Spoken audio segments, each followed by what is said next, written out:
Olá, boa noite a todos, boa noite meus alunos, boa noite aqueles que me seguem no Periscope, boa noite aqueles que seguem a comunidade Saber Mais Direito. Primeiramente, quero agradecer aqui ao Dalmo esse convite de estar aqui, podendo nessa noite de hoje compartilhar um pouco com vocês, seguidores do Saber Mais Direito, seguidores do professor André Uchoa, do Portal F3, a minha história, ou seja, como é que eu fiz passo a passo para conquistar essa vaga tão sonhada por tantos, que é a vaga de delegado de Polícia Civil aqui no Rio de Janeiro, né? Primeiramente aí, eu vou falar um pouco da minha trajetória, mas antes deixe-me cumprimentar aí os amigos que já estão entrando, o pessoal lá de Goiás, boa noite pessoal de Manaus.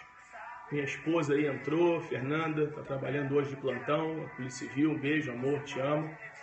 E todos aqueles que vão nos acompanhar. Antes de começarmos, peço para que você convide aí, aperte esse bonequinho que está aí à sua direita, de frente para a tela, e convide os seus seguidores para que a gente possa compartilhar nessa noite esses momentos de experiência, não só da vida, mas também momentos profissionais, momentos de trabalho, de estudo, tão importantes para que possamos atingir nossos objetivos e o convívio em sociedade. Pessoal de Goiás, de Goiânia, obrigado pela presença. Coloquei aqui uma música ao fundo, né? Do Titãs, Saber Viver, né? Boa noite, Michele. Delegado federal, não tentei delegado federal, nunca fiz delegado federal. Obrigado, pessoal do Direito Ensinado. Eu queria muito ficar no Rio de Janeiro, delegado civil é uma paixão minha e por isso nunca tentei delegado federal, apesar de ter sido policial federal por muitos anos, 6 anos, mas na época eu não era formado em Direito ainda. Eu estava fazendo a faculdade de Direito, era formado em Economia, né? Eu sou formado em Economia, por isso não fiz delegado federal, ok? Bom, deixa eu tirar aqui a música para que a gente então comece a bater um papo na noite de hoje, né? Meu objetivo de ter vindo aqui é justamente poder compartilhar economista, né? Eu fiz economia antes de fazer direito, é uma carreira muito bacana, nunca trabalhei como economista, mas fiz os 5 anos de graduação aqui na UF, na Universidade Federal do Rio de Janeiro, e isso me ajuda muito, né? Porque a economia, como o direito, também é uma ciência humana aplicada. E sendo uma ciência humana aplicada, o direito sendo também uma ciência humana aplicada, ter a visão não só do aspecto econômico, mas jurídico, me ajuda muito, não só na análise das relações humanas, mas também na UF, exatamente, aqui no Rio de Janeiro, mas também para a própria aplicação do direito no caso concreto, né? Bom, então, senhores, esse bate-papo tem a missão, tem a ideia de falar um pouquinho com vocês acerca da minha trajetória, contar um pouquinho essa história, né, que perpassa aí por pelo menos mais de 10 anos na minha vida.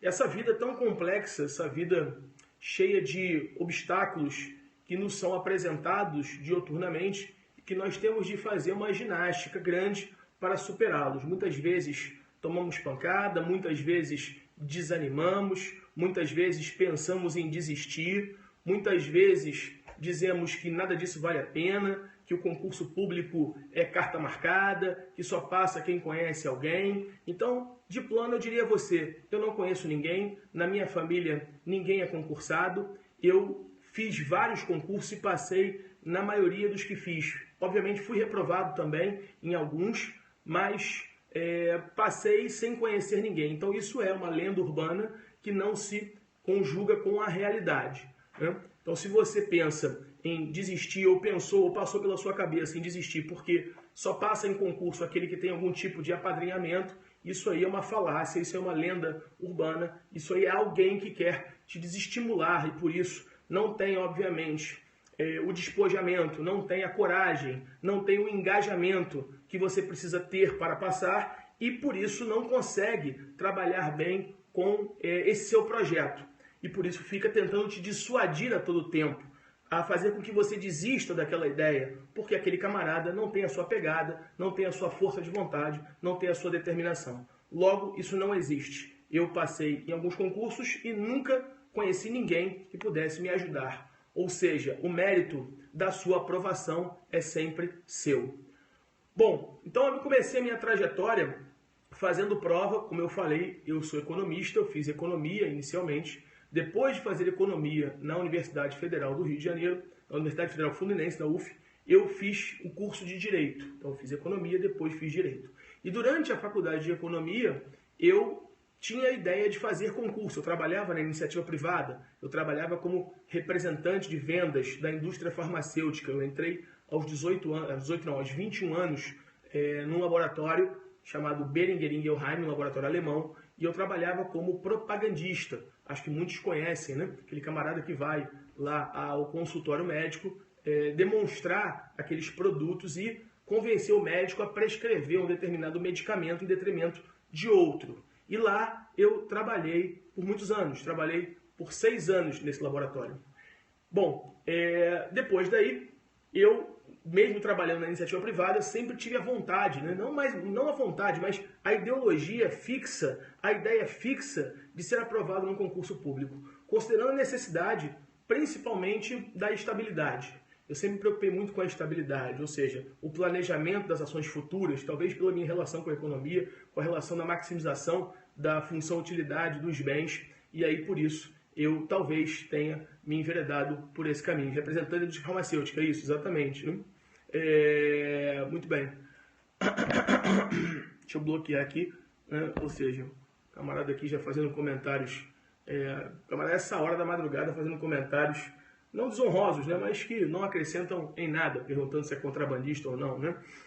Cuidado, hein, porque isso pode ser crime tipificado na lei penal, mas deixa isso para lá. O importante é bloquear, a gente segue a nossa noite, porque deve estar com algum problema existencial, né? E por isso precisa vir aqui, de alguma maneira, para que recaia sobre ele o holofote. Então vamos seguir nossa vida. Bom, de qualquer sorte, voltando, eu tinha muita vontade de ser aprovado no concurso. E eu sempre tive uma vocação muito grande com as carreiras policiais. Sempre tive um desejo de fazer parte das fileiras. Eu fui oficial do Exército quando tinha 18 anos. Eu fiz CPOR, né, curso preparatório de oficiais da reserva. Então, essa área de segurança pública sempre foi uma área que chamou muito minha atenção. Então, naquela época, na indústria farmacêutica, eu pensava, bom, que concurso fazer? Eu era formado, estava me formando em economia, não poderia fazer naquele momento os concursos da área jurídica, MP, magistratura, delegado, defensoria. Para te falar a verdade, eu sequer sabia direito como é que funcionava isso naquele momento da vida. Então, eu pensava em fazer concurso para a Polícia Federal. E assim eu fiz. Estudei cerca de 1 ano e meio, 2, concomitantemente com o trabalho, e comecei a me preparar para o concurso de agente da Polícia Federal. Bom, inicialmente eu queria fazer aquela prova, não sabia como é que era o funcionamento, não sabia sequer qual era a banca examinadora, e eu abri a folha dirigida, como qualquer candidato, e procurei um curso. Que curso preparatório eu faria? Nessa época eu tinha na faixa dos 26 anos, né? Eu passei com 28, hoje eu tenho 40, isso já há 14 anos atrás. Bom, e vi 2 cursos, Academia do Concurso Público, aqui no Rio de Janeiro, e um curso chamado Degrau. Fiquei em dúvida entre qual dos dois, porque eu não conhecia nenhum dos dois. Eis que então eu resolvi ir aos 2 cursos para saber qual seria o melhor preço e esquema pedagógico, entre outras coisas. Chegando no curso Academia do Concurso, me falaram que as salas tinham 150 alunos. E no curso Degrau as salas tinham 20 alunos. Ora, por lógica, eu pensei, bom, eu vou fazer o curso com 20 alunos, com a sala com 20 alunos mais ou menos, porque eu devo ter mais acesso ao professor, deve ser mais fácil tirar minhas dúvidas. Mal sabia eu que, na verdade, aquele que tinha 150, o preço era mais ou menos o mesmo dos dois, a faixa na época de R$500. E eu me matriculei no curso, então, que tinha 20 alunos. Mal sabia eu que aquele que tinha 150, obviamente tinha 150, porque era melhor em termos de corpo docente. Muito bem. Eu fiz isso, fiz o meu primeiro concurso para agente da Polícia Federal, no qual eu estudei 3 meses, a prova era, eu fiz um curso intensivo, eu nunca tinha visto direito na minha vida, eu estava me formando em economia, estava no último período de economia, e eu lembro que eu não passei.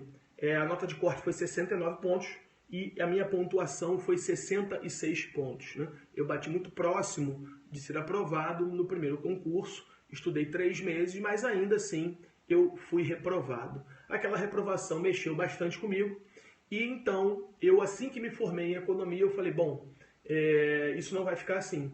Eu não vou, na verdade, me render a essa reprovação. O que eu vou fazer? Eu vou fazer direito, eu vou fazer a faculdade de direito, porque fui reprovado em matérias jurídicas, eu preciso então entender melhor como é que é esse funcionamento. Resolvi então me matricular na faculdade de direito. Me matriculei na faculdade de direito, comecei o curso de direito. À época então eu ainda trabalhava num laboratório, eu juntei um dinheiro, pedi demissão do laboratório e fiquei somente estudando. Era um estudo ali por volta de 8 a 10 horas por dia, num prazo ali de mais ou menos um ano e meio. E quando então saiu o concurso para papiloscopista da Polícia Federal, eu fiz esse concurso, era um concurso que caía 18 matérias. 18 matérias. Entre as matérias jurídicas caía penal, processo penal, constitucional, administrativo, né? Só que caía matérias não jurídicas, português, informática, raciocínio lógico. E aí a grande surpresa que pegou todos os candidatos, inclusive a mim, sem esperar aquele tipo de matéria no concurso. Começou a cair para o concurso de papiloscopista, no concurso de papiloscopista de 2004, começou a cair física, química, biologia, arquivologia e estatística, que nunca tinha caído antes. E todos nós só soubemos disso quando o edital saiu. E para a prova faltavam 2 meses, 1 mês e meio, 2 meses. E eu tinha que estudar física, química, biologia, arquivologia e estatística, além de penal, processo, constitucional, administrativo, português, informática, raciocínio lógico, matemática, redação. Então eram 18 matérias. 18 matérias. Ora, o que fazer? Poderia ter me desesperado. Falar, não vou fazer esse concurso, eu nunca vi física, química, matemática, física, química, biologia, estatística, arquivologia. Como é que eu vou fazer? Mas pensei o seguinte, bom, juntamente comigo estão todos os candidatos nessa mesma condição, porque isso nunca caiu nesse concurso de papiloscopista da Polícia Federal. Logo, todos nós estamos largando do ponto zero, do ponto inicial. E, obviamente, me preparei como louco naquelas matérias. E naquelas matérias eu tracei uma estratégia para fazer aquela prova. Para você ter uma ideia, o meu concurso de papiloscopista é um concurso de 2004, tomei posse em 2005 como papiloscopista da Polícia Federal. Eram 300 vagas. O candidato de número 300, que foi aprovado dentro do número de vagas, eram 120 questões, banca CESP, marcar certo ou errado. E sabe você que uma questão certa anula uma questão errada.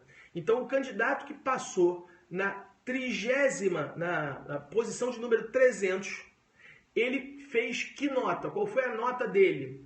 33% da prova líquida. Minto, não era 120 questões não, eram 150 questões. Item certo, marcar certo ou errado. O candidato que passou na última posição, na posição 300, ele acertou 51 questões líquidas. Ou seja, de 150, ele só acertou 51 questões. Se você fizer uma matemática simples, isso corresponde a 1/3 da prova. Significa dizer que um candidato com 33% da prova certa apenas foi aprovado dentre 50 mil inscritos na posição de número 300. Eu fiz 62 pontos naquela prova e fiquei na posição 182 do concurso. Aí você poderia estar se perguntando, André, mas por que a nota de corte foi tão baixa? Porque as questões de física, química, biologia, estatística e arquivologia estavam impossíveis de serem feitas. Eram 8 itens de biologia, eram 8 itens de química, eram 8 itens de física. Aí eu vou te falar assim, quantos itens você marcou certo ou errado, por exemplo, de química? Dos 8 eu marquei um item só. E os outros 7 deixei sem resposta. Foi isso que me fez passar. Então, como é que você passou? Quais foram as questões que você acertou? Acertei as questões de direito, acertei as questões. Voltou? Só o pessoal aí manda mensagem se voltou, por favor. Voltou? Travou? Tá todo mundo aí? Coração? Só para eu saber se está travado ou não. Bom, os corações estão subindo. Voltou. Vamos lá. Então, voltou. Vamos lá. Então, como é que o pessoal passou? Como é que você passou? Quais foram as questões que você acertou? Ora, acertei as questões de direito, constitucional administrativo, penal e processo penal, as de português, as de informática, as de conhecimentos gerais. E essas questões, esse bloco de questões, me permitiu conseguir a nota de corte. Os candidatos que tentaram brigar com a prova e fazer as questões difíceis, que era física, química, biologia, estatística, reprovaram. Então, primeiro conselho que eu te dou: passar ou não em concurso público está umbilicalmente ligado à estratégia que você adota. O concurso público não aprova o mais inteligente. O concurso público aprova o mais esforçado. O concurso público é um procedimento administrativo que nós temos de nos submetermos a ele para sermos aprovados. Só que ele não mede a nossa inteligência, ele mede a nossa capacidade de autoflagelo, a capacidade que temos de nos autoflagelar. Ora, quem é que consegue abdicar mais da vida? Quem é que consegue se trancar durante 10 horas num quarto e estudar matérias que nunca viu ou matérias que está tendo um primeiro contato com elas? Quem tem essa maior capacidade é esse que passa. É esse que larga na frente. E não mais o mais inteligente ou menos inteligente. Concurso público não mede isso. Ele não é programado para medir isso. Ele é programado para medir a sua capacidade de autoflagelo.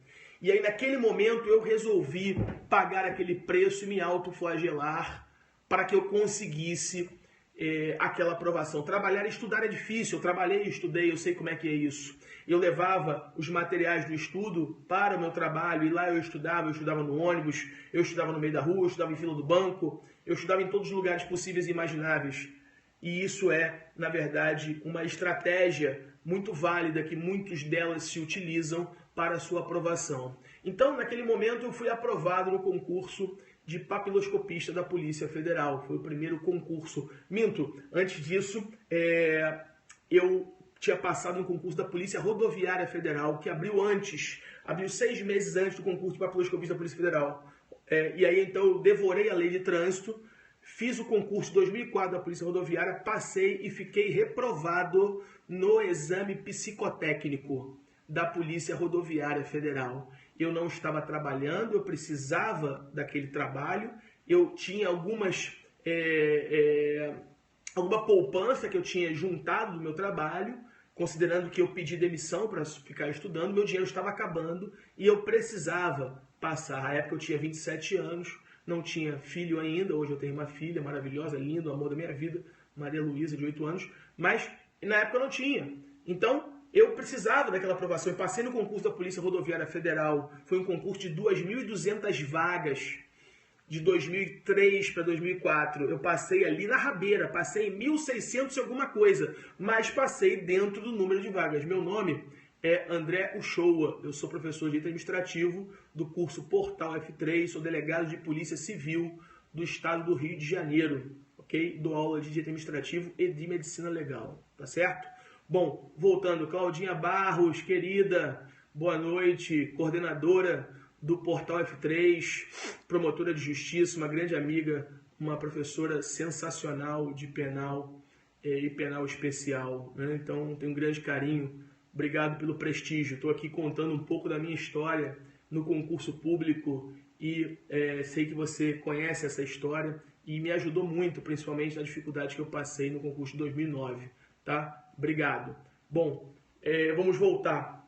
Então, naquela época eu passei, boa noite, querida, eu passei no concurso da Polícia Rodoviária Federal e fiquei reprovado no exame psicotécnico. Ora, eu tinha tudo para entrar com uma ação judicial, pleiteando talvez um direito que eu entendesse que teriam me lesado, mas como eu estava, obrigado, Lerezinha, né? Terezinha, não sei se é Lerezinha, obrigado, querida, pelo elogio. Eu então tinha tudo para entrar com uma ação judicial, mas eu confiava muito em mim, eu confiava muito na minha preparação. Logo, eu sabia que o concurso de papiloscopista da Polícia Federal ia sair, né? Então eu falei, bom, eu não vou entrar com ação judicial para questionar o psicotécnico, eu vou fazer o concurso de papiloscopista. Se eventualmente eu não conseguir passar para papiloscopista, eu então penso em entrar com ação judicial para contestar o ato administrativo que me reprovou no exame psicotécnico, né? E aí, lógico, fiz dessa forma. 3, 4 meses depois saiu o edital para a papiloscopista da Polícia Federal, eu então fiz o concurso. Passei na prova objetiva, como eu falei, passei na posição 100 e pouco, 182, se eu não me engano, eram 300 vagas, estava dentro do número de vagas. E aí, qual era a fase seguinte que se apresentaria ali para mim? O exame psicotécnico. Ora, o trauma psicológico já ter ficado reprovado recentemente no exame psicotécnico para policial rodoviária federal. Eu então procurei cursos de psicotécnico para fazer, como sabemos que existe aí no Brasil inteiro, aqui no Rio também, e eu me submeti àqueles cursos de psicotécnico, tanto que ao final foi exitosa a minha psicodoido, né, que a gente chama carinhosamente, é verdade. Foi exitosa a minha aprovação. Eu consegui êxito na aprovação. Ora, eu me tornei então papiloscopista da Polícia Federal. Nesse meio do caminho, saiu o concurso para agente da Polícia Federal. No meio do concurso de agente de papiloscopista, professor Pedro Barreto na área, sou fã, monstro, grande carinho por você, fundador do Portal F3, nosso grande guru no Portal F3, esse curso que vem revolucionando o mercado aqui no Rio de Janeiro e no Brasil, né? Estamos com um projeto lá de delegado no Portal F3, eu, a professora Cláudia Barros, a professora Angélica Glioche, a professora Lúcia Glioche, o professor Cláudio Calo, só monstro, senhores, só monstro. Então, eu agradeço muito aí a presença do PB nesse Periscope, essa parceria do Saber Mais Direito com o Portal F3. A nossa meta no concurso de delegado, nessa preparação, é ser o curso de referência no Brasil. E eu falo para vocês, eu estou nessa brincadeira já há mais de 10 anos. O time que existe hoje no Portal F3 é, sem sombra de dúvidas, o melhor time do Brasil. Melhor time do Brasil, não somente de professores no que tange ao conteúdo. No conteúdo é indiscutível. Não tem como discutir a professora, por exemplo, a Angélica Glioche, do que ela sabe. Eu fui aluno dela, nessa época que eu me preparei para papiloscopista, que eu estou contando aqui, eu fui aluno dela no Glioche. Depois fiz cursos no curso Glioche, a professora Lúcia Glioche, fui aluno dela, para mim a maior professora de civil do Brasil, junto com o professor Cristiano Chaves, professora Lúcia Glioche, professora do Portal F3, professora Cláudia Barros, Porto Carreiro, há 20 anos lecionando nas escolas do MP aqui no Rio. Então, senhores, olha, é indiscutível o corpo docente. É indiscutível, Angélica, um beijo, querida, sou seu fã. Indiscutível o corpo docente, indiscutível. Só tem monstro, né? Então, assim, com a liderança do Pedro, ou seja, com essa didática que todos temos, não tenho dúvida de que se você, obviamente, olhar esse projeto, você vai ver o quão diferenciado ele é, né? Portal F3, obrigado aí por me acolher junto com esses professores. Quem me diria, eu, aluno do Glioche, hoje dividindo turma com a professora Angélica Glioche, dividindo turma com a professora Lúcia Glioche. Para mim isso é um sonho, senhores. Vocês não têm ideia, eu ficava sentadinho ali venerando a aula dessas divas, dessas professoras que são monstros do conhecimento jurídico, e hoje poder, na verdade, estar dividindo. Para mim isso é um sonho realizado, né? Dentre outros que eu realizei, esse foi um deles. Tá? Agradeço a vocês por estarem do meu lado. Bom, então, a época eu fiquei reprovado na Polícia Rodoviária Federal e passei para papiloscopista da Polícia Federal. Só que nesse meio do caminho abriu o concurso para agente da Polícia Federal. E eu então já no curso de formação de papiloscopista da Polícia Federal em Brasília, o que eu fiz? Eu pensei, bom, ainda não estou nomeado como papiloscopista, não tomei posse ainda. Pode ser, o curso de formação é a etapa do concurso, pode ser que dê alguma zebra. O que eu fiz? Me inscrevi para o concurso de agente da Polícia Federal. Tanto que eu estava em Brasília fazendo o curso de formação, o curso dura 4 meses, eu me inscrevi para fazer a prova em Brasília. Então, durante o curso de formação de papiloscopista, fiz a prova de agente da Polícia Federal. E também fui aprovado. Em agente eu fui aprovado em 50º lugar no Brasil. Né? Isso aí não me faz melhor nem pior, mas é porque a estratégia que eu tracei para o concurso de agente foi muito boa. Porque qual é a diferença do agente para escrivão, para papiloscopista? Para agente caía economia. Eu era formado em economia. Então, como eu gabaritei economia, administração e contabilidade, a minha nota foi lá em cima. porque eu estava com uma boa base já em direito, tinha acabado de ser aprovado uma papiloscopista, e isso fez com que a minha nota ficasse muito alta e eu ficasse entre os primeiros colocados, né? Eram, se eu não me engano, para a gente eram 800 vagas, eu fiquei em 50º lugar. Tinha 50 mil inscritos no concurso, isso me deu uma boa posição, ou seja, mais uma vez a estratégia depondo ao favor da minha aprovação. Bom, mas só que eu já estava no curso de formação para papiloscopista, o curso estava acabando, fui nomeado, tomei posse, fui trabalhar em São Paulo, no Aeroporto Internacional de Guarulhos, e acabei sendo convocado para fazer academia de agente da Polícia Federal e não fui. Não fui porque eu já era papiloscopista e não me interessava fazer um novo curso de formação para uma carreira muito próxima. Sem falar que na papiloscopia eu estava... eu vou falar de horas-aula, né? Depois, de horas de estudo. Eu estava já aprovado, né? Já estava nomeado como papiloscopista. Então eu falei, bom... para que eu vou fazer um outro curso de formação? Eu estou num cargo técnico de papiloscopia. Não faz o menor sentido. Não fui abrir mão da minha vaga. Muito bem. Só que nesse meio do caminho, eu soube que tinha um professor na academia do concurso. Eu tinha sido aluno da academia do concurso, eu tinha sido aluno do curso Glioche por anos, por 1 ano e meio, 2, nessa minha preparação. Então eu soube que tinha um aluno, um policial federal, um agente da Polícia Federal que dava aula. Nisso eu já estava fazendo a faculdade de Direito. Quando eu passei para papiloscopista, eu estava no 5º período da faculdade de Direito. Quando eu fui reprovado lá em 2002, foi o primeiro concurso que eu fiz, que eu estudei 3 meses, fiz 66 pontos, como eu falei aqui no início, eu imediatamente comecei a faculdade de Direito. Então quando eu passei 2 anos depois, 1 ano e meio depois, eu já estava no 5º período da faculdade de Direito. Tranquei a faculdade, fui para Brasília fazer o curso de formação, voltei para o Rio e terminei a faculdade de Direito. Mas nesse meio do caminho, em que eu cursava Direito, eu então já pensava, obviamente, ao final, de fazer concurso para delegado de polícia civil, que sempre foi um sonho para mim. Bom, então eu estava em Brasília fazendo curso de formação. Quando eu terminei o curso de formação e fui nomeado papiloscopista para trabalhar em São Paulo. Como eu disse, eu soube que um policial federal dava aula de direito constitucional. E aí eu pensei assim, bom, ele é agente da Polícia Federal e ele está dando aula. Soube que ele estava no começo da faculdade de Direito, que ele não era formado em Direito ainda, ele estava também no 4º período de Direito e dava aula para as turmas não jurídicas. Falei, bom, se ele pode, por que eu também não posso fazer isso? Ora, eu trabalhei 6 anos na indústria farmacêutica, conversando com médicos, fazendo exposições de aulas médicas para que aqueles médicos prescrevessem um produto farmacêutico, né, em detrimento de outro. Por exemplo, não sei se você sabe, existem mais de 50 marcas de anti-inflamatório.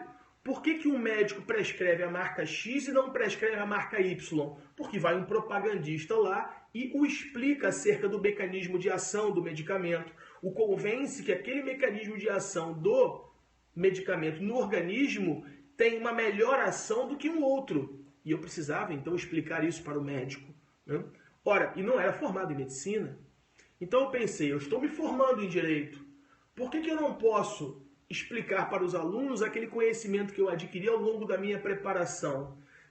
Ainda que eu não esteja formado em Direito, eu vou dar aula para aqueles que também não são formados em Direito, para concurso de agente da Polícia Federal, que eu tinha acabado de passar, para concurso de inspetor da Polícia Civil, de nível superior e nível médio. Então, ora, eu coloquei essa ideia fixa na cabeça e bati a porta do dono da academia do concurso. Falei para ele, o Fábio, era o dono à época, né? Eu falei, Fábio, o senhor não me conhece, meu nome é André Uchoa, eu tenho um sonho de dar aula na academia do concurso público. Eu estudei aqui durante 1 ano e meio, acabei de ser aprovado para papiloscopista da Polícia Federal, estou lotado em São Paulo, mas moro no Rio, vou lá, tiro o plantão e volto. E eu gostaria de dar aula, eu gostaria de uma oportunidade. E ele falou, então, menino, você dá aula de quê? Eu falei, de Direito Constitucional. Ele falou, então faz assim, prepara uma aula para mim. Você tem 1 semana, daqui 1 semana você volta e você vai me dar essa aula. E vamos ver como é que você vai se sair. Daquele dia em diante eu não dormi mais, passei então a viver em função da preparação daquela aula, peguei todos os livros de constitucional que eu conhecia e imaginava e montei uma primeira aula. Uma semana depois, dia, hora, local e data marcados, fui lá, ele sentou, botou os pés em cima da mesa e falou para mim, pode iniciar a sua aula. Eu comecei então a minha aula, à época quadro negro, quadro de giz ainda, isso era 2005, né? Isso já há 11 anos atrás. Eu então comecei a ministrar aquela aula de direito constitucional, de direitos e garantias individuais, artigo 5º da Constituição. Muito bem. Com 20 minutos de aula, ele então me interrompeu e falou assim, pode parar, estou satisfeito. Pode passar lá no departamento de recursos humanos, que a próxima turma que surgir, ela é sua. Eu não acreditei naquilo, falei, ele deve estar brincando comigo, ele deve estar me sacaneando, mas saí dali radiante, fui preencher a ficha do recursos humanos da Academia do Concurso e fui para casa. Isso era uma terça-feira. Na quinta-feira tocou meu telefone. Professor André Uchoa? Aí eu falei, quem? Ou seja, eu tomei um susto, né? Porque até então sequer eu sabia que eu era professor. Estavam me chamando de professor, nunca tinha ministrado uma aula. Tinha preparado aquela primeira aula, mas não tinha ainda efetivamente iniciado, como todo mundo precisa iniciar em algum momento da sua vida naquele projeto que escolheu. Mas eu falei, bom, deve ser comigo, né? Que estão falando. Professor André Uchoa, eu falei, oi. Não, aqui é da Academia do Concurso Público, é que nós gostaríamos de saber, está começando uma turma no sábado, e o professor Fábio pediu para ligar para o senhor, para saber se o senhor aceita uma turma de agente da Polícia Federal, e a primeira aula é sábado. Isso era uma quinta-feira, final da tarde, eu falei, meu Deus do céu. Aí veio uma voz, né, sei lá, do além, e falou, aceita. Óbvio, nessa hora eu tive medo, não tinha como não ter medo, uma experiência nova, algo que eu não sabia se estava preparado para aquilo. Nós sempre achamos que não estamos preparados para os desafios. Quando você passar, e isso aí vai acontecer, uma questão de tempo, desde que você pague o preço, você vai falar assim, passei e nem me achava preparado para passar. E passou. Quando você passa não acreditando que está preparado. Isso é muito doido na cabeça da gente. Mas acontece, aconteceu comigo, não só no meu magistério, mas também nas minhas aprovações em concursos pelos quais passei. Muito bem, daquela noite de terça-feira, de quinta-feira até o sábado às 8 horas da manhã, eu não dormi mais. Eu não dormi mais. Por quê? Ora, primeiro tenso, montando aquela primeira aula com 75 livros, tentando, de alguma maneira, angariar o máximo de informações para passar para os alunos, e ali eu fui, com aquela aula preparada, sem nenhum papel na mão. Cheguei lá, apenas um papelzinho que eu deixava um pouco longe de mim, apenas com pontos de apoio para saber a sequência que eu ia seguir, a sala apinhada de gente, mais de 100 pessoas, e eu falei, bom, é agora. 5 minutos iniciais, e é óbvio, eu comecei a gaguejar, quer dizer, gaguejar, né? Mas logo percebi que, na verdade, eu precisava me superar naquele momento. Havia 100 pessoas me olhando, elas não sabiam que era a minha primeira aula. Só quem sabia que era a minha primeira aula era eu, mais ninguém. E aí, então, controlei o meu estado emocional, tentei ser senhor das minhas razões e decisões, e passei a assumir o controle do meu corpo, desse conjunto de células organizadas que eu não sei quem inventou, né? Bom, e aí então assumi o controle e consegui dar aquela aula de 3 horas. Senhores, eu só sabia a primeira aula, eu não sabia a segunda, eu não sabia a terceira, eram 10. Então, de um sábado a outro, eu tinha mais uma semana para montar a segunda aula. E aí, então, mais 10 aulas, mais uma semana, mais uma aula. E eu só sabia a segunda, não sabia a terceira, não sabia a quarta, não sabia a quinta. Mas eu tinha tempo, uma semana estudando sem parar, montando aquelas aulas. E até que eu completei aquelas 10 aulas iniciais. E aí me deram uma segunda turma, e aí me deram uma terceira turma, e aí me deram uma quarta turma. E aí, então, eu já tinha todas as aulas na cabeça e eu falava aquilo com muita naturalidade. Só que ainda tinha um sonho na minha carreira como professor que só apenas se iniciava.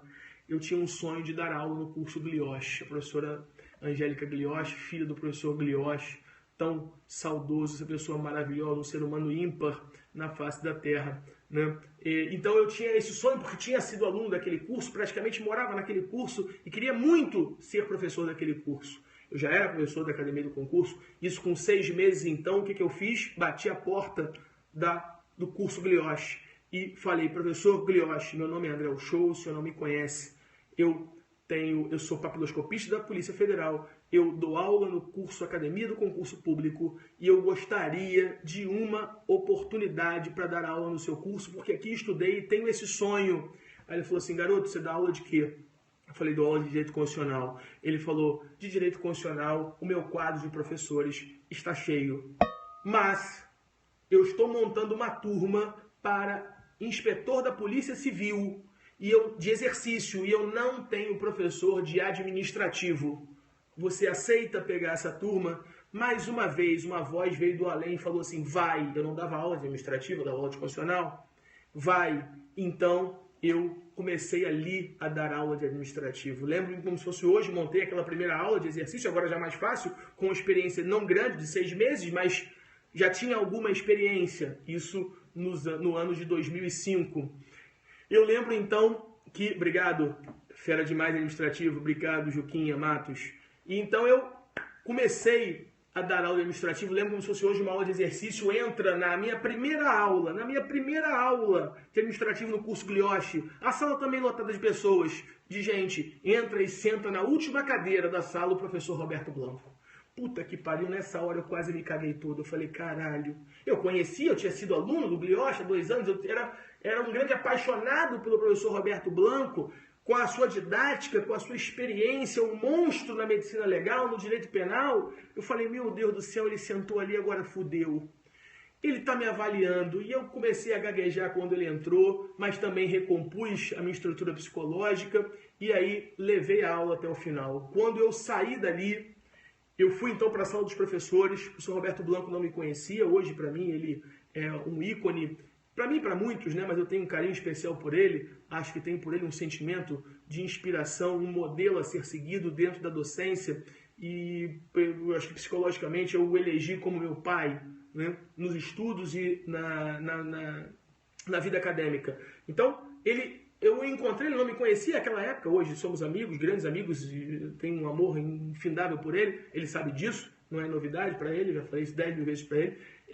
Ele virou para mim e falou assim, garoto, se o aluno não aprender direito administrativo com você, ele não aprende com mais ninguém. Você só tem que falar um pouco mais devagar, porque você fala muito rápido. Puta que pariu, quando eu ouvi aquilo, eu falei, meu Deus do céu, eu estou sendo elogiado pelo cara que eu tenho mais veneração no mundo acadêmico, que é o Roberto Blanco. Eu devo estar no caminho certo. Agradeci a Deus. E eu falei, acho que esse é só o começo da minha história. E daí já vai mais de 10 anos, foi 2005, estamos em 2016. Logo, eu então comecei a dar aula de administrativo e de constitucional ao mesmo tempo. Pegava turmas de administrativo, turmas de constitucional. Só que nisso eu já estava me formando, eu não era formado ainda em Direito, eu era formado em Economia, eu estava no 7º, 8º período da Faculdade de Direito. E aí me formei em Direito. Me formei em Direito e comecei então a vislumbrar a possibilidade de entrar nas turmas jurídicas. E eu entrei, então, na minha primeira turma jurídica no curso Pretorium, para dar aula de administrativo para uma turma de delegados de Polícia Federal. E nisso eu dava aula de constitucional administrativo e era, então, professor da Academia do Concurso e do curso Glioche, e trabalhava em São Paulo nos plantões do Aeroporto Internacional como papiloscopista. Só que eu queria um concurso jurídico, então eu já tinha acabado a faculdade de Direito. Foi então que o tempo avançou, passei ali 2, 3, 4 anos dando aula. O meu nome começou a ser muito badalado no Rio de Janeiro, eu comecei a entrar em todos os cursos de delegado no Rio de Janeiro, dos principais cursos, no curso Fórum, hoje curso Fórum, no Renato Saraiva, no curso CERS, entre outros, né? Bom, só que eu ainda precisava de uma aprovação num concurso jurídico. Foi quando, em 2009, eu decidi fazer o concurso para delegado de Polícia Civil. Eu estava na Polícia Federal, pedi licença sem remuneração da Polícia Federal, para só dar aula, pedir licença sem remuneração da Polícia Federal, porque a minha agenda de aula era muito grande. Fui seu aluno lá em 2008, valeu, obrigado. E a minha agenda de aula era entupida, eu ganhava muito mais dando aula do que na Polícia Federal. Como eu trabalhava em São Paulo, eu tinha que pegar avião, e aí o que me sobrava do salário era muito pouco. Eu decidi então pedir uma licença sem remuneração, a licença do artigo 91 da Lei 8.112 de 90. É discricionário da administração conceder ou não, mas por obra de Deus também eu consegui que a administração entendesse conveniente e oportuno que deferisse a minha licença, e a minha licença foi deferida para tratamento de interesse pessoal por 3 anos, sem remuneração. Muito bem. Nesse momento, eu pensei, bom, eu tenho então que sair da Polícia Federal agora, eu tenho que ir para um cargo jurídico. E, obviamente, o cargo jurídico que veio à minha cabeça foi o cargo de delegado. Eu estava na área de segurança pública, eu ministrava aulas na área de segurança pública, é a minha grande paixão, é o meu grande amor, e, obviamente, então, me enveredei por esse caminho. Nunca estudei para 2 concursos ao mesmo tempo. Nunca. Quando eu quis ser agente da Polícia Federal, eu estudei para a Polícia Federal. Quando eu quis ser delegado, eu estudei para delegado. E ponto. Ah, André, mas por que isso está errado? Estudar para 10 concursos ao mesmo tempo? O que você acha? Você estuda para técnico do MP, você estuda para analista do INSS, você estuda para delegado, você estuda para oficial de justiça, você estuda para analista do TRT. Pessoas que estudam para 5 concursos e aí não sabem por que não passam. Não passam porque não tem foco. Não dá para estudar para 5 concursos ao mesmo tempo. Estude para um concurso e faça desse concurso a sua vida. E depois que você passar nesse, você estuda para outro. Isso é um erro crasso, senhores. Nessa minha estrada de concurso, que vem desde 2002 como aluno e como professor desde 2005, há 11 anos já estou em sala de aula, quantos alunos eu não vejo perdendo o foco, estudando para 10 mil coisas e não passando para nada. E até hoje eu encontro essas pessoas e lá elas estão no mesmo lugar. Ora, elas são melhores ou piores do que aqueles que passam? Não, elas não são melhores nem piores. Elas só estão adotando a estratégia errada. Não faça isso. Isso é um tiro no pé. Tiro no pé que, graças a Deus, eu nunca dei. Fui iluminado, sei lá, por tentativa e erro, por uma voz divina que deve ter me falado num sonho que tive, mas de qualquer maneira, sempre estudei para um concurso só. E então comecei a estudar para delegado de Polícia Civil do Estado do Rio de Janeiro. Penal, processo, constitucional, administrativo, civil e medicina legal. Isso era 2008, final de 2008 para começo de 2009. Estava aquele burburinho, vai ser a prova de delegado, vai ser a prova de delegado. Eu já dava aula de 2 matérias, dava aula de constitucional e administrativo. Isso me ajudou muito, é óbvio. Ah, André, porra, então foi mole você passar, né? Já estava dando aula de 2 matérias. Caralho, mole! Porra, mole! Em 2009, eu já estudava desde 2004, desde 2003. Como é que isso foi mole? Ora, foi mole porque eu estudei 4 anos para dar aula. Só que o cara esquece disso, né? Ele acha que pro concurso eu só estudei 4 matérias, porra nenhuma. Porque há um tempão eu já estudava constitucional administrativo para dar aula, caralho. Ou tu acha que eu ficava em casa coçando a porra do saco? É óbvio que não. Meu nome é André Uchoa. Então, o cara... então ele passou porque ele só estudou 4 matérias. Porra nenhuma. Eu estudei as 6 matérias. Só que 2 eu já estudava há 3 anos para dar aula. Só que a pessoa esquece disso, né? Então, eu comecei a bater forte nas 4 matérias que eu não tinha contato direto com elas, porque eu estava em sala de aula. Eu tinha passado na Polícia Federal em 2004. Isso já era 2009, 5 anos depois, sem ver penal, processo, com afinco, com profundidade, porque eu só via com profundidade constitucional e administrativo. Muito bem. Então ali eu fiz o concurso para delegado, mais ou menos 6 a 8 meses de preparação entre o momento que eu decidi estudar e a prova da primeira fase. 7 a 8 meses. Passei na primeira fase. Eram 600 vagas, passei ali em 100 e pouco para a segunda fase, prova discursiva. Prova discursiva, penal, processo, constitucional, administrativo, civil e medicina legal. Passei em todas as matérias, menos em medicina legal. Menos em medicina legal. Foi a última nota que eu peguei na leitura da nota. Eu peguei, você tem lá o auditório da Polícia Civil, lá as notas são lidas, e eu cheguei lá para ouvir as minhas notas da prova discursiva.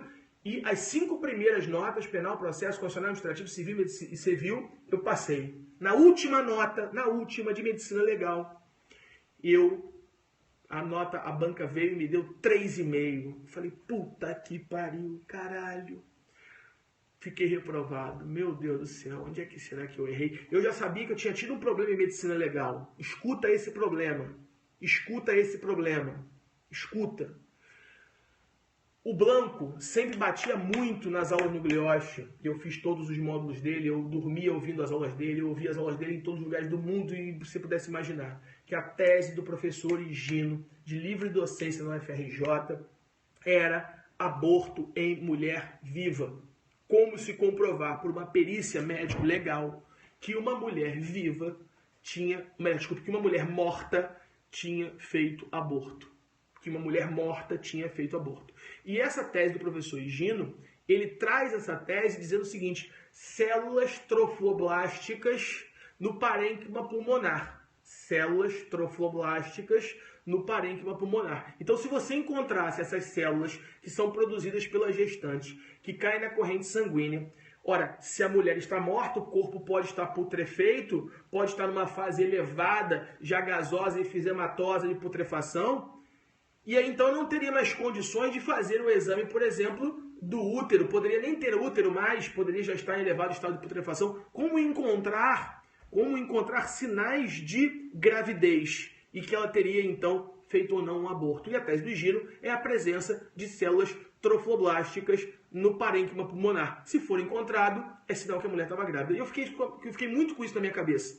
Porra, célula trofoblástica no parênquima pulmonar, célula trofoblástica no parênquima pulmonar. Eu não parava de pensar nisso. Aborto em mulher morta, aborto em mulher morta, aborto em mulher morta. E o Blanco falava isso 200 mil vezes, aborto em mulher morta.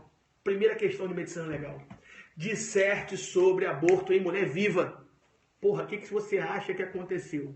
Eu, com aquilo no meu consciente, na minha memória imediata de aborto em mulher morta, escrevi 70 linhas sobre aborto em mulher morta. Só que a questão era aborto em mulher viva.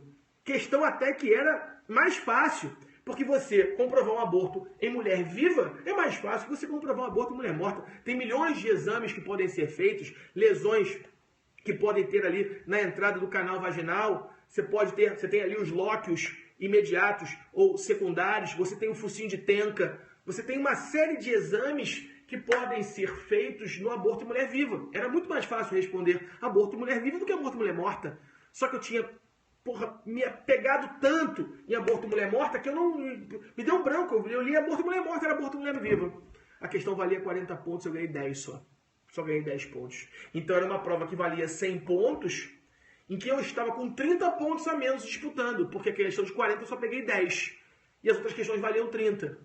Logo, a banca entendeu. A outra questão era uma questão sobre afogado branco e afogado azul. Afogado branco de Parrot. No afogado branco de Parrot, você sabe que a hipótese em que o camarada é encontrado morto no meio líquido, e só que ele não tem sinais de asfixia por inspiração de líquido. Ou seja, você faz ali a medida das densidades das cavidades do coração, as densidades estão iguais em termos de salinidade naquela porção de sangue. Então você faz uma série de exames e ele não tem nenhum indício que morreu afogado. É o afogado branco de Parrot, em apertada síntese. Então eu falei tudo sobre o afogado branco, falei sobre o falso afogado, o afogado azul ou o afogado verdadeiro. Só que o examinador entendeu que a minha resposta não estava boa e me deu uma nota baixa. E assim foi na terceira questão também. Na soma do examinador, eu fiquei com 35 pontos. Peguei a questão, levei para o Blanco. Ora, óbvio, o meu grande guru, meu grande mestre, a minha grande luz nesse concurso, e principalmente em medicina legal, o Blanco, aquela delicadeza que todos aqui conhecem, virou e falou: André, a sua prova não tem 10, mas também ela não tem 3,5. Ela tem mais do que 5. Me dá aqui que eu vou fazer seu recurso. Ele então pegou a minha prova e, linha por linha do que eu escrevi, ele disse: essa linha está certa porque está na página tal do livro tal. Essa linha está certa porque está na página tal do livro tal, e por aí vai. E assim ele fez com todas as questões. Se o Blanco tivesse me dito, presta bem atenção nisso que eu vou te falar. Se o Blanco tivesse me dito: André, você é uma mula, você escreveu tudo errado, volta para casa e vai estudar. É óbvio que eu teria feito isso. Eu só não fiz porque ele, que era a minha maior referência em medicina legal, disse: está certo o que você escreveu, não tem 10, mas tem mais que 5, e o que fizeram é covardia. E aí então eu acreditei nisso porque não poderia ser diferente. Eu só poderia acreditar, considerando a envergadura da opinião, professor titular da UFRJ, maior autoridade de medicina legal do Brasil, professor renomado que já aprovou todos que pudessem ter passado no concurso para delegado no Brasil, foram alunos dele. Como é que eu não poderia acreditar nisso? Então, e ele obviamente estava certo, ele não estava errado. Errado estava a banca, com todo respeito a ela. E eu então entrei com recurso administrativo, com base no parecer do professor Roberto Blanco. O que aconteceu? Eles indeferiram aquele meu recurso administrativo, só que eles não motivaram. Minha prova de medicina legal vinha a nota 3,5, e não tinha um rabisco, dizendo por que eu tinha errado. E aí, obviamente, agora é um pouco a minha praia, né? Ato administrativo discricionário, correção de prova de concurso, desafia motivação obrigatória. Motivação essa que não foi dada pela banca. E a motivação não pode ser feita de forma extemporânea na ação judicial, na contestação da Procuradoria, diz o Celso Antônio Bandeira de Mello. É possível uma motivação extemporânea na contestação sanar o vício de ausência da motivação? O Celso Antônio vai dizer, pode, se o ato administrativo for vinculado. Mas aquele ato não era vinculado, aquele ato era discricionário. E aí, sendo o ato discricionário, a motivação em sede de contestação na ação judicial para impugnar o ato administrativo, diz o professor Celso Antônio Bandeira de Mello, não tem valia nenhuma. Por quê? Porque como o ato é discricionário, eu não sei se as razões aduzidas na contestação seriam as mesmas razões aduzidas no processo administrativo que recorreu da decisão do ato discricionário. E o que a banca, o que a Procuradoria do Estado fez? Ela não motivou no processo administrativo e motivou um ato discricionário de reprovação na ação judicial. Eu, então, entrei com uma ação judicial, uma ação anulatória de ato administrativo e consegui liminar. Consegui liminar para fazer a prova oral. Fiz a prova oral das 6 matérias e fui aprovado, inclusive em medicina legal. Fui aprovado na prova oral de medicina legal com nota 7. Com nota 7. Muito bem. Eu consegui, aprovado na prova oral, liminar para fazer a academia de formação, curso de formação, academia de polícia civil. Fiz a academia de polícia civil como subjúdice, na condição de subjúdice. Tinha liminar para nomeação e posse, fui nomeado e tomei posse. Entrei em exercício, trabalhei 6 meses, 3 meses em Itaperuna como delegado e 3 meses na 56 DP aqui no Rio de Janeiro, isso era o ano de 2011. A Procuradoria do Estado impugnou o ato da minha nomeação e posse através de uma suspensão de liminar no TJ. O TJ indeferiu a suspensão de liminar, eles ajuizaram uma suspensão de liminar no Supremo, considerando que a minha liminar era uma liminar de uma Câmara Civil, da 4ª Câmara Civil. Então, por uma decisão do ministro César Peluso, eles suspenderam a minha liminar, minha e de mais 3 candidatos, totalizando 4, que estavam subjúdice na mesma condição que eu. Muito bem, então depois de trabalhar 6 meses como delegado, a minha liminar foi suspensa e eu saí do cargo. Só que nesse meio do caminho, acabou a minha licença sem remuneração na Polícia Federal e eu não queria voltar para lá. Não queria voltar para lá por uma série de razões pessoais. O que eu fiz? Pedi prorrogação da minha licença por mais 3 anos. Eles indeferiram a minha prorrogação da licença. Então eu não tinha outra saída, ou eu voltava para a Polícia Federal, ou eu pedia exoneração. André, mas você era delegado no Rio. Como eu era delegado? Me eliminar suspensa, o candidato subjúdice, delegado de quê? Óbvio que eu não era delegado. Mas, num ato de coragem, hoje olhando para trás, eu não sei como é que eu fiz aquilo, eu tinha uma filha para sustentar. Ah, mas você dava aula e ganhava muito bem dando aula? Sim. Mas e se eu tivesse um problema na voz? Eu ia dar aula onde? E minha filha ia morrer de fome? Quem ia pagar o colégio dela? Quem ia pagar a alimentação dela? Eu ainda assim, o que eu fiz? Pedi exoneração da Polícia Federal. Pedi exoneração de um cargo em que eu era papiloscopista de primeira classe. Tinha um salário bruto de 10 mil reais. Você pode falar assim, é um bom salário para alguns, é um salário não tão alto para outros. Não interessa. 10 mil reais sustenta uma pessoa com uma filha. E eu pedi exoneração daquele cargo porque eu não queria voltar. Eu acreditava muito no meu potencial e eu sabia que eu ia passar em algum momento. Muito bem. O que eu fiz então? com a liminar suspensa, fora do cargo e exonerado da Polícia Federal. Eu não tinha mais cargo, eu só tinha a minha vontade, eu só tinha a minha disposição, eu só tinha a minha crença, eu só tinha as minhas convicções de que tudo daria certo. Mais nada além disso, somente a vontade. Não tinha cargo, não tinha emprego, porque, obviamente, você era professor. Sim, eu era professor, mas o vínculo com os cursos preparatórios não é seletista. O vínculo com os cursos preparatórios é muitas vezes até um vínculo informal, um prestador de serviço. E se eu não desse aula, eu não recebia. E se eu ficasse doente? Como é que eu fazia para sustentar minha filha doente? Não fazia. Então, eu só tinha uma convicção, que eu conseguiria. Não sei como, mas que eu conseguiria. E aí, o que eu fiz? Falei, vou fazer o concurso de delegado de novo. Mas o mesmo concurso. Isso em 2012. Saiu o edital, eu falei, vou me inscrever de novo. E me inscrevi de novo no concurso. Passei na primeira fase. Fui para a prova discursiva, penal, processo constitucional, administrativo, civil, medicina legal, o terror que me reprovou na segunda fase. Fiz, então, a segunda fase, fui aprovado na segunda fase, em todas as matérias. Fui para a prova oral, fui aprovado na prova oral. Depois de um período de 2009 a 2012, 3 anos que a minha vida não existiu. A minha vida não existiu para o mundo, a minha vida só existiu para isso. Para mais nada, eu não fazia mais nada, eu não falava mais com ninguém. Eu não tinha mais vida. Eu me trancava no IMPA, onde eu estudei, Instituto de Matemática Aplicada.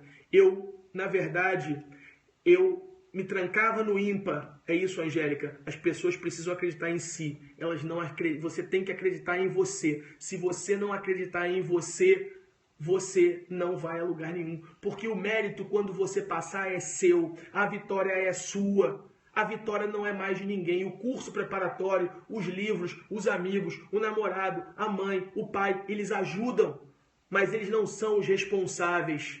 Também estudava no IMPA, sensacional, né? Eu fiquei ali no IMPA desde o meu concurso de agente da Polícia Federal até o de delegado. Eu sempre estudei no IMPA. A energia ali é fenomenal. Instituto de Matemática Aplicada no Jardim Botânico aqui no Rio. Eu lembro que eu chegava ao IMPA por volta das 9 horas da manhã.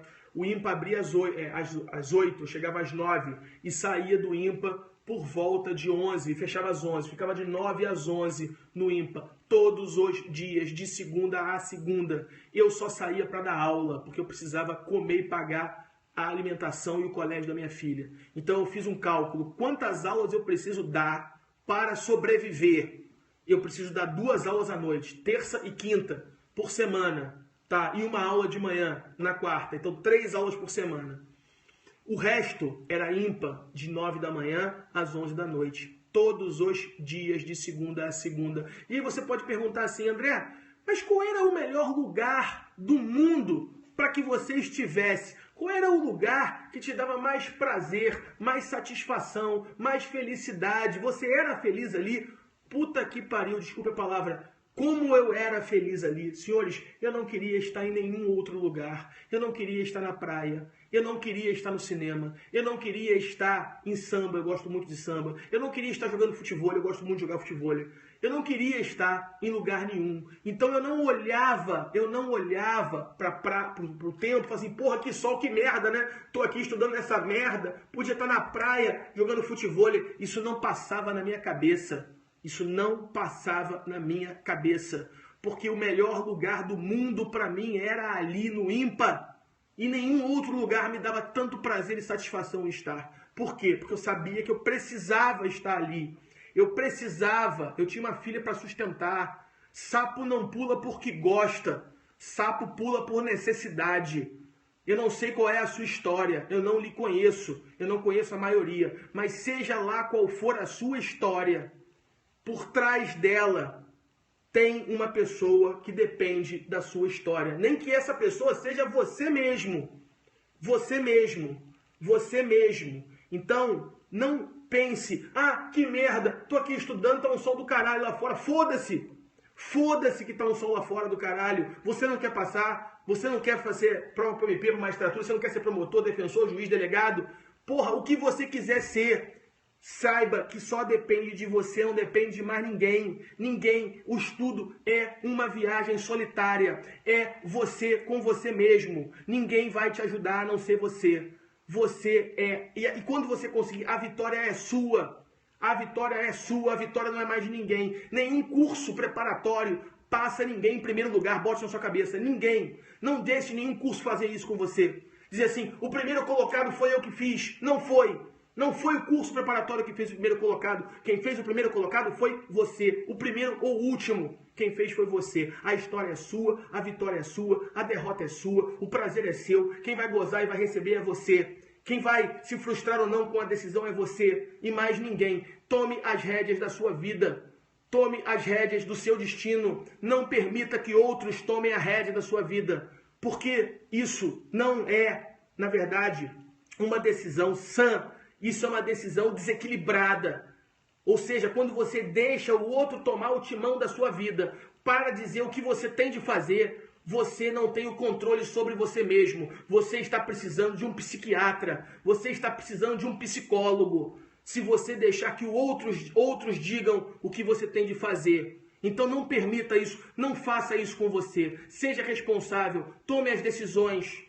Não deixe, não permita que outros façam no seu lugar. É difícil, é foda, é difícil pra caralho, eu sei, porque é muito mais fácil que outros decidam por mim. É muito mais fácil que outros digam o que eu tenho que fazer. É muito mais fácil. Ou seja, do que assumir a responsabilidade e pagar o preço pelas minhas decisões. A maioria das pessoas se escondem. O mundo está cheio de pessoas que se escondem. Não seja mais um que se esconde. Não seja mais um que seja covarde. O mundo está cheio de pessoas, como dizem aí nas redes sociais, né? O mundo está cheio de pessoas nota 7. Não seja nota 7. Ou seja, seja protagonista da sua história. Eu sei que isso aí é um chavão que todo mundo diz, mas por trás desse chavão existe uma grande realidade. Porque as pessoas não querem isso. As pessoas querem que os outros decidam por elas. Ah, mas é porque minha mãe quer isso. Ah, é porque meu namorado não deixa eu fazer isso. Ah, é porque eu tenho muita coisa para fazer. Ah, isso são muletas metafísicas. São muletas do seu inconsciente tentando te dominar, tentando falar por você. Seja senhor das suas decisões e pague o preço, seja ele positivo ou negativo. Para de reclamar, para de mimimi, para de chorar, para de dizer que não consegue, para de dizer que não tem tempo. Para de dizer que não dá, que isso não é para você. Concurso não é feito para quem é mais inteligente ou mais burro. Isso não existe. Concurso é para aquela pessoa que tem a capacidade de mais se autoflagelar e pagar o preço por isso. E abdicar e colher depois. Então, seja condutor do barco da sua vida. Não permita que outros tomem esse lugar. Esse lugar é teu. Esse lugar é seu e de mais ninguém. Assuma, pague o preço, corra o risco. Inove, pense diferente, mude a estratégia, refaça, faça de novo, mas não para, continua. Só assim, não existe fórmula matemática, isso não é livro de autoajuda, não existe aqui 100 receitas para o sucesso, não existe aqui que casal que namora feliz, morre feliz, que pessoas que não comem, não engordam, isso é livro de autoajuda, isso não existe. Procure o seu caminho, procure a sua história. Você tem todas as respostas dentro de você. Não deixe que outras pessoas digam qual é o gabarito da sua vida. O gabarito da sua vida é protagonizado e feito por você, por mais ninguém. Caralho, porra, desculpe o desabafo. Tô quase sendo despejado aqui no meu apartamento, que essa hora, depois da meia-noite, os vizinhos, tô fudido aqui, vou pagar multa, foda-se. O importante é que eu possa contribuir. André, qual é a receita? Não tem receita. Não existe receita. Não existe receita. Na verdade, o que existe é a sua determinação, é a sua força de vontade, é a sua garra. E você vai descobrir qual é o seu caminho. Eu não posso carregar o peso por você, eu já carreguei o meu. Agora está na hora de você carregar o seu peso. A responsabilidade é sua. Quem vai gozar do benefício vai ser você. Quem vai receber remuneração vai ser você. Quem vai ter a carteira vai ser você, não vai ser eu. Então não delegue isso para outro. Não delegue isso para outro. Por favor, não delegue isso para outro. Porque tudo é de sua responsabilidade e de mais ninguém. Não coloque nos outros a culpa do seu fracasso ou do seu sucesso. Eles não têm culpa de nada. Eles não têm culpa de nada. Ninguém tem culpa de nada. Agora você é que vai conduzir a sua história nessa estrada. Estrada que você quer o que dela? Você quer chegar aonde? Ou então se convença que não é para você. Agora para de chorar, para de reclamar, para de dizer que não pode. Ninguém gosta de ficar do lado de pessoas que reclamam. Pessoas que reclamam são pessoas chatas. A vida é foda, a vida é difícil pra caralho, a vida é complexa, a vida é cheia de escolhas. Qualquer escolha que você faça, você deixa de viver. Você joga no lata do lixo vidas que você não vive ou não viveu, porque você optou por um determinado tipo de vida. E isso é difícil, os valores são complexos, as decisões são foda e chamam isso de livre-arbítrio. O livre-arbítrio que você tem de escolher é difícil, é um peso, é uma liberdade que você tem, mas que te cobra o tempo todo. O que é melhor? É a hierarquia ou é o descanso? O que é melhor? É o prazer ou é, na verdade, a dor? Eu não sei o que é melhor. Eu não sei, eu não tenho as respostas, eu não sou guru. Guru é uma pessoa que tem todas as respostas. Guru geralmente é um cara que vem de longe. Ele vem de longe com muita legitimidade. Ele vem de longe com todas as respostas no bolso. Eu não sou guru. Eu não tenho todas as respostas. Geralmente o guru ele vem, fala as respostas e vai embora. Sabe por que o guru vem, fala as respostas e vai embora? Porque ele não pode ficar muito tempo perto de você. Porque se o guru ficar muito tempo perto de você, você vai descobrir que ele não é guru porra nenhuma. Que ele não tinha as respostas nenhuma. Porque não existe resposta pré-determinada, não existe gabarito, a vida não é feita de gabarito, não é feita assim. Ela é difícil, ela é feita de escolhas, as escolhas são complexas. Escolher entre o bom e o bom é ruim. Escolher entre o ruim e o ruim é pior ainda. A única escolha possível é entre o bom e o ruim, só que entre o bom e o ruim não é escolha. Então é difícil realmente. Não se entregue. Eu não estou aqui para fazer palestra de autoajuda. A palestra de autoajuda é enganação. Não existe palestra. Coma linhaça e você vai emagrecer e vai ser feliz. Junte dinheiro. Homem e mulher que juntam dinheiro juntos, vivem juntos. Mulheres da França não traem. Isso tudo é enganação, porque eles querem engessar o seu pensamento. Logo, lute e descubra o que você quer para a sua vida. E se é o concurso público que você optou, por isso você está aqui até agora. Bota a cara para tomar porrada da vida. Bota a cara. E aí quando você tomar a porrada, sacode a tua poeira, chora o que tiver que chorar e levanta. Levanta chorando, segue em frente. Não deixe, não fique. Agora, o que eu tenho que fazer, André? Porra, não faço a menor ideia. Eu só sei que você tem que continuar lutando todos os dias, todos os momentos da sua vida. Porque é assim que pessoas vencedoras chegam lá. E o que é ser pessoa vencedora, André? É uma pessoa que ganha 33 mil? Não, caralho. Porque para 33 mil pode ser muito bom para um, mas para outro ela pode viver com 20. Tem pessoas que vivem com 5 e são felizes. Pessoas vencedoras são pessoas que são felizes. Felizes com aquilo que fazem. E o que você faz para ser feliz? Onde está a sua felicidade? Onde é o seu lugar no mundo? Será que é o concurso público mesmo? Os gregos chamavam isso de eudaimonismo ou eudaimonia. Eudaimonia é a felicidade, é um momento de vida que vale a pena para ser feliz.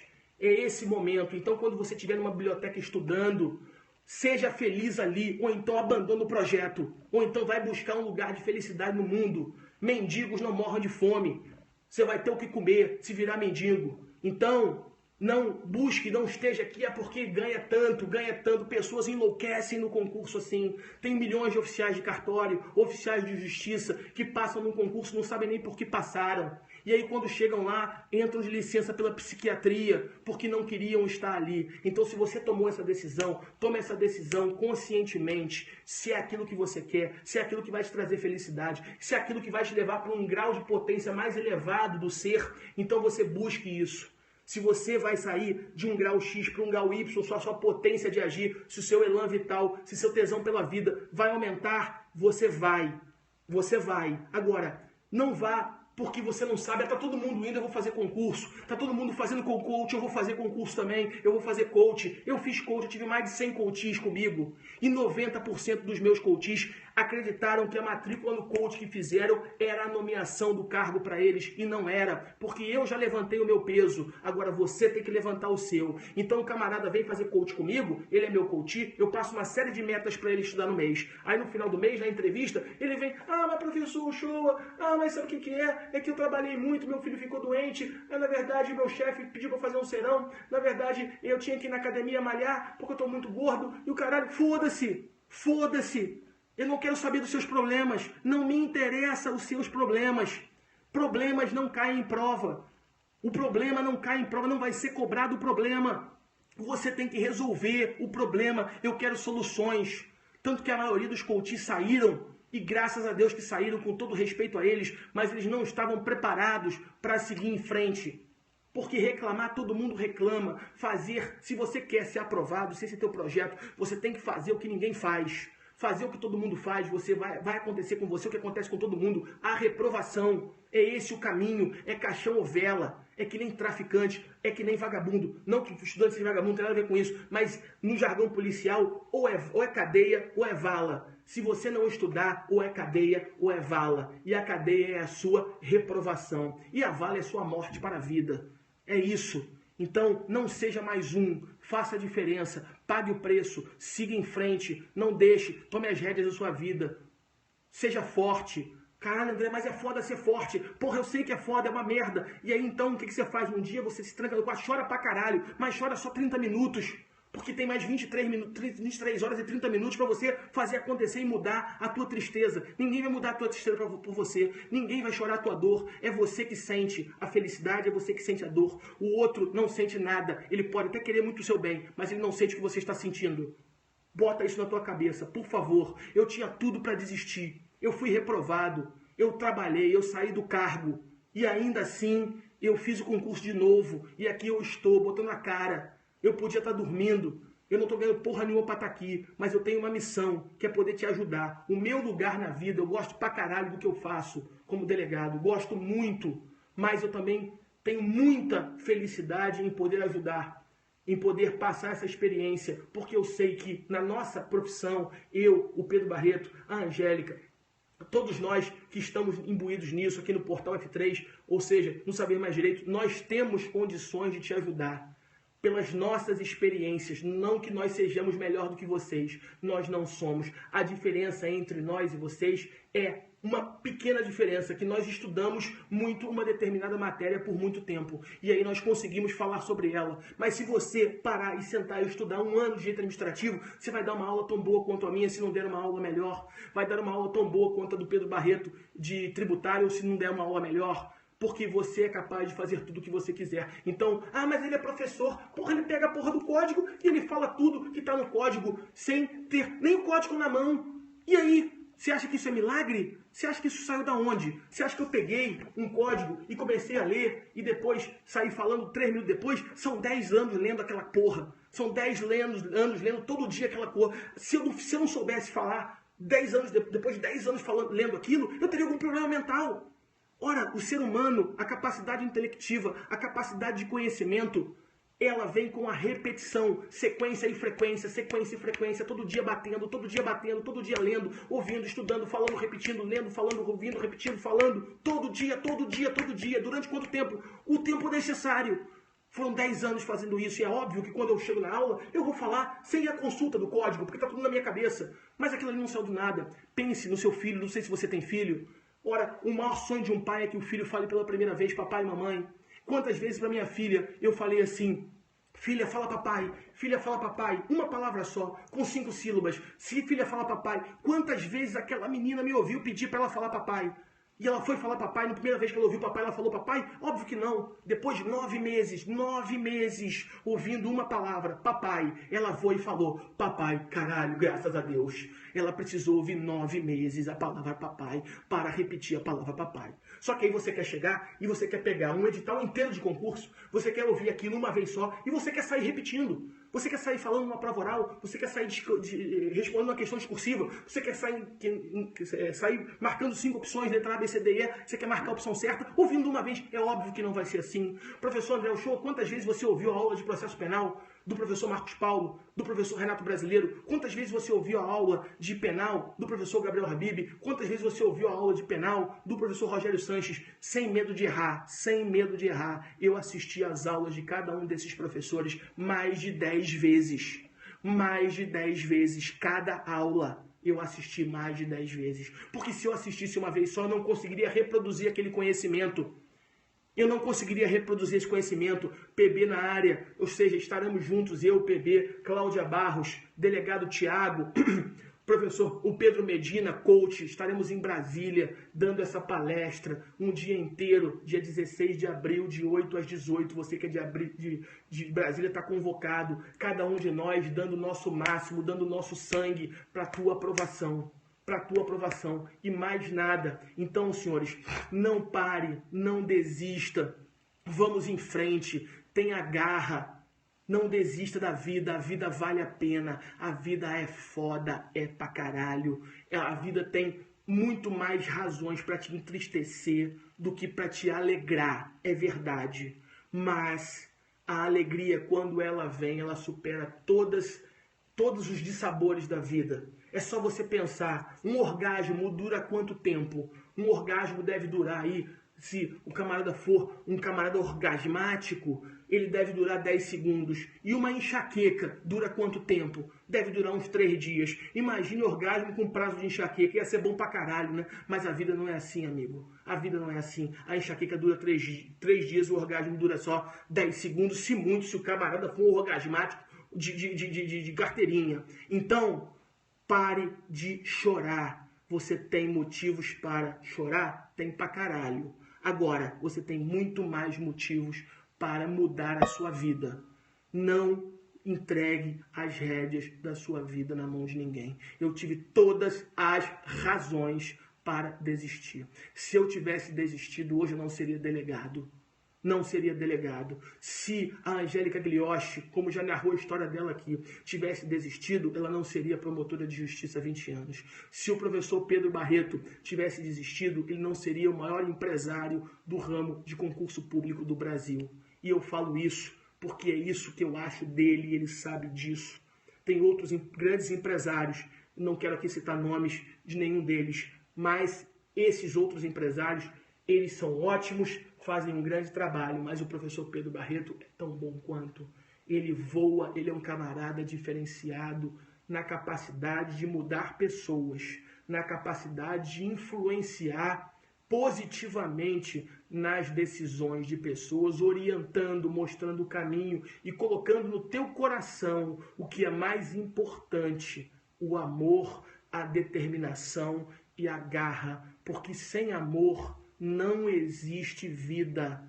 A vida é pautada no amor, um sentimento inexplicável que nos domina e nos gerencia nas nossas relações. Se você tem esse amor no teu coração, você consegue. Não desiste, não para, sob nenhum pretexto, para trás nem para pegar impulso. Ou seja, o mundo ele está cheio de obstáculos, haverá milhões de pessoas. Quando você encontrar o seu lugar no mundo, não desista sob nenhum pretexto, mas saiba que o mundo se reunirá para tentar te dissuadir da sua escolha. Quem disse isso não fui eu, quem disse isso foi Nietzsche. Nietzsche já dizia isso na mais elaborada filosofia. Então, senhores, continuemos. Não vamos parar. Conte comigo. Ora, eu estou lá no Portal F3. Estou me tornando professor exclusivo do Portal F3. Porque acredito no professor Pedro Barreto e no projeto dele. É um grande amigo, estamos juntos há 15 anos. Já passamos por muitas dificuldades juntos. E hoje eu estou com ele. Vou ficar apenas com ele. Por quê? Porque acima de tudo, entre mim e ele e aquela equipe, existe amor. Eu recebi propostas mais vantajosas financeiramente. E não é isso que eu quero para a minha vida. Porque não vai ser um valor a mais de dinheiro que vai comprar a minha felicidade. E a felicidade eu vou encontrar no Portal F3. Eu vou encontrar com essa equipe de professores que eu admiro, respeito e tenho a vontade de ali estar. Vontade, amor a gente não escolhe. Amor não é escolhido. Amor e moral não se confundem. A moral é a melhor imitação do amor. Só que a moral é racional. A moral, ela é a inteligência, a racionalidade a serviço da vida. Isso é moral.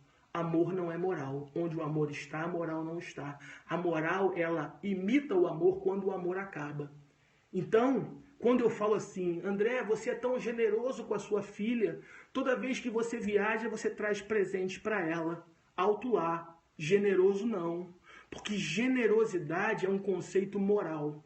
E um conceito moral te permite que você escolha entre dois tipos de comportamento. Ser generoso e não ser generoso. Eu não sou generoso com a minha filha porque eu amo a minha filha.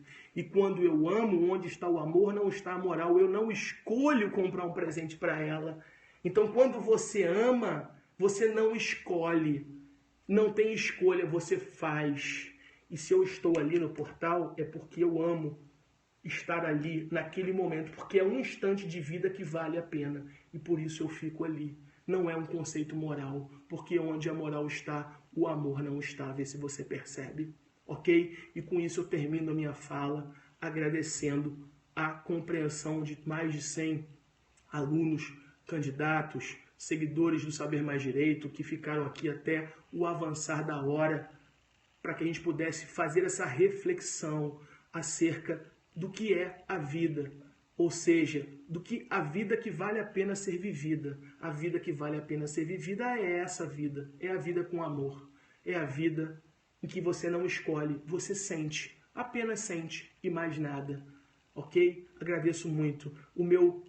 Quem não me seguir ainda, me siga lá no Periscope, né? Eu estou falando aqui pelo Saber Mais Direito, mas eu também tenho o meu Periscope. E amanhã eu vou transmitir Medicina Legal do Periscope do professor Pedro Barreto pelo Portal F3. Eu preparei várias dicas de Medicina Legal do livro do professor Higino Carvalho Hércules, que é o examinador da banca. Amanhã às 10 horas eu vou estar transmitindo. Tá certo? Agradeço muito. O meu Periscope é @professor André Uchoa. E no Instagram, @André Uchoa Portal F3. É o único Instagram que eu tenho. É do Portal F3, como eu falei, pelas razões e considerações que eu já fiz aqui. Tá certo, senhores? Muito obrigado. Muito obrigado. Tenham uma boa noite. E vamos juntos. Me sigam, porque eu farei outras palestras dessa. Não só palestras falando sobre a vida, não só palestras falando sobre a necessidade de você estar conduzindo a sua vida, tendo o timão do seu barco, mas também palestras e aulas aqui no Periscope, esse método tão democrático para disseminar o nosso conhecimento, que nós, professores, angariamos com tantos anos de dedicação. E nos cabe agora, por um dever, não moral, mas de amor, passar para vocês. Um beijo no coração de todos. Amo vocês. Fiquem com Deus. Obrigado. Valeu.